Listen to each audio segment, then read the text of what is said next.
ऊंट का पेशाब पीने में क्या शिफा है और क्या ये बात ठीक है? यानी ऊंट के दूध और पेशाब को एक खास कॉम्बिनेशन के साथ। अब कोई भी शख्स ये नहीं कह सकता कि पहली बात तो ये कि ये जो ऊंट के पेशाब की हदीस है ये झूठी है। ये जो आपका जायद तनासल है, पीनस है, इसको मेरे भाइयों इस 2 उंगलियों में लेके जाओ। जब ये गिरती है तो बीमारी वाला पर पहले गिराती है, इससे इसको पूरा डबो दो ताकि उस बीमारी का इख्तिताम हो जाए। दोस्तों नमस्कार, आज आपके लिए लेकर आए हैं नासा से भी खतरनाक अरबी खच्चरों की विज्ञान। ये आसमानी किताब के साइंटिस्ट ओरिजिनल साइंस को गधे की पीठ पर लाद कर ऐसी ऐसी बोगियां मारते हैं जिनको सुनकर आप भी लोटपोट हो जाएंगे। इन अरबी खच्चरों का योगदान सिर्फ और सिर्फ जहालत फैलाना है, इसके अलावा और कुछ नहीं। चलिए आपको भी कुछ मज़ेदार वीडियो दिखाते हैं और वीडियो पसंद आए तो कृपया लाइक शेयर सब्सक्राइब जरूर करें। आप सभी भाइयों से निवेदन है कि वीडियो को अंत तक जरूर देखें और आप चाहें तो मेरे इंस्टाग्राम आईडी को भी फॉलो कर सकते हैं। तो चलिए वीडियो को शुरू करते हैं। चलो भाई देखो अब मैं क्या करता हूँ। यानी ऊंट के दूध और पेशाब को एक खास कॉम्बिनेशन के साथ इस्तेमाल करने से कैंसर का मर्ज दूर हो जाता है। सही खेल गया बहन। छोटी बच्ची हो क्या?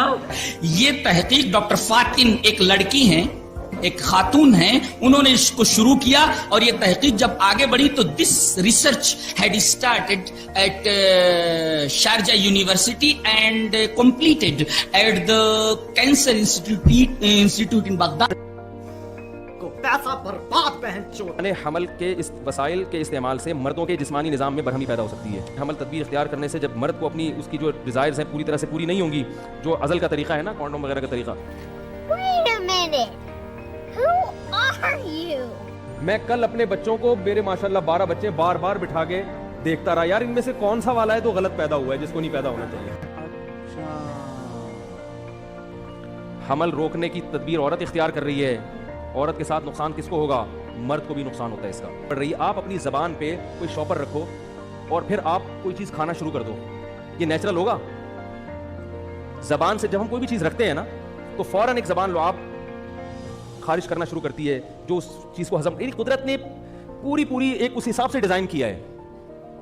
तो एक दफा आपने शॉपर रख के रोटी खा ली, 2 दफा खा ली, 3 दफा खा ली, 20 दफा खाओगे तो मैदा क्या कर देगा?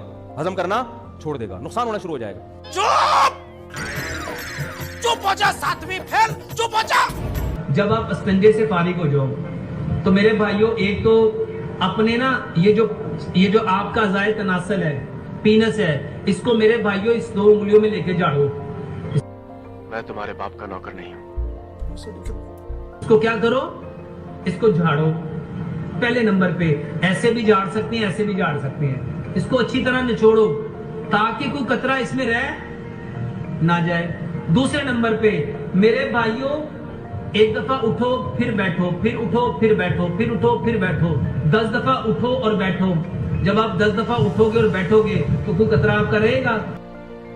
उसके बाद एक दफा फिर दोबारा से यूरिन पास करो, मेरे भाइयों वो निकल जाएगी। अच्छा ऐसे भी नहीं निकला तो मेरे भाइयों आप अपने पैर को यूं पूरा ऊपर उठाओ, एक दफा थोड़ी सी सेटिंग करो, ऐसे उठो और अपनी पूरी एड़ी को यूं उठाओ, यूं मारो, यूं उठाओ, यूं मारो, यूं उठाओ, यूं मारो।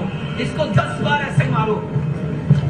जब हम इसको यूं 10 बार मारेंगे, यूं ये झटका देंगे, बताओ यहाँ पे कोई चीज बाकी बचेगी? वेल डन, तालियां होनी चाहिए यार हमारे लिए। आज हमने ये वाकई साबित कर दिया कि हम सच्चे मुसलमान कहलाने के लायक हैं। अबे साले, इतना ही है। मसला ये है कि मक्खी फी नफ्सी ही पाक होती है।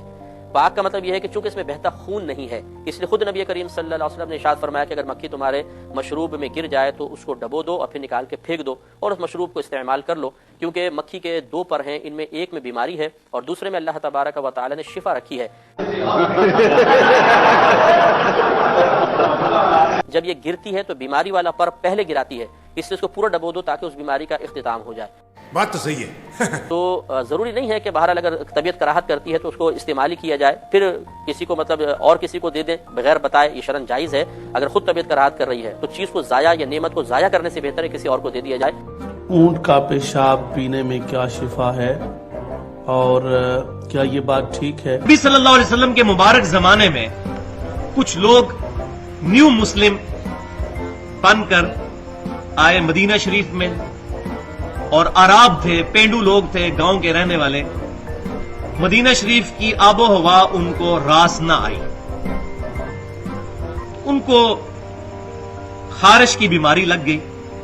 तो नबी सल्लल्लाहु अलैहि वसल्लम ने उनको ओपन एयर में, जहां पर सदके के ऊंट वगैरह थे माले गनीमत के, वहां पर उनको भेज दिया और फरमाया कि ऊंट का दूध और उसका पेशाब मिलाकर इसको पियो, तो इसकी वजह से तुम्हारी बीमारी दूर हो जाएगी। तो उन्होंने ऊंट का दूध और ऊंट का पेशाब मिलाकर पिया और उनकी खारिश की बीमारी जाती रही। भाई कुछ ज्यादा नहीं हो गया ये? मतलब कुछ भी। ये बहन जो सारे मिलके हमको पागल बना रहे हैं। ये हदीस के लिटरेचर के अंदर मौजूद है और ऑथेंटिक हदीस है, इसमें कोई शक व शुबा नहीं है। कोई ये नहीं कह सकता कि ये हदीस ज़ईफ है या कमजोर है या डिस्टोर्टेड है या फैब्रिकेटेड है, ऐसा कुछ नहीं है, बल्कि हदीस बिल्कुल एकदम ऑथेंटिक है। चलें, ये बात अब तय हुई तो शायद अब कोई भी शख्स ये नहीं कह सकता कि पहली बात तो ये कि ये जो ऊंट के पेशाब की हदीस है ये झूठी है। ये सब क्या देखना पड़ रहा है? अच्छा है मैं अंधा हूँ। और जो बात साबित है वो ये है, और नबी अकरम सल्लल्लाहु अलैहि वसल्लम ने कभी जिंदगी में औरतों को नहीं कहा कि तुम्हें हुर मिलेंगी, कभी नहीं कहा। शर्म करो, भगवान से डरो, भगवान से डरो। हमेशा बात सिर्फ मर्दों के लिए इस्तेमाल किया। जैसे हुर का माना था हुर आइन, मोटी मोटी आंखों वालियां, ठीक, तो वो मर्दों के लिए इस्तेमाल हुआ हमेशा कि वो तुमको मिलेंगी, औरतों के लिए नहीं हुआ। और अल्लाह ने जिस फितरत पे दुनिया में मर्दों को बनाया है, औरतों को, वो फितरत वहां भी बाकी है। मर्द दुनिया में एक से ज्यादा निकाह कर सकता है, औरत कर सकती है क्या? क्या करूं मैं, मर जाऊं? पानी पी। मेरी कोई फीलिंग नहीं है। हाँ ठीक है, पानी पी। तुम्हारी फीलिंग तुम्हारी, एक तो ताड़ा कुत्ता टॉमी, साडा कुत्ता कुत्ता, वो फितरत वहां भी बाकी है। छोटी बच्ची हो क्या? मजा आया, और मैं ये जो मजा है हिंदुस्तान के हर व्यक्ति को देना चाहता हूँ।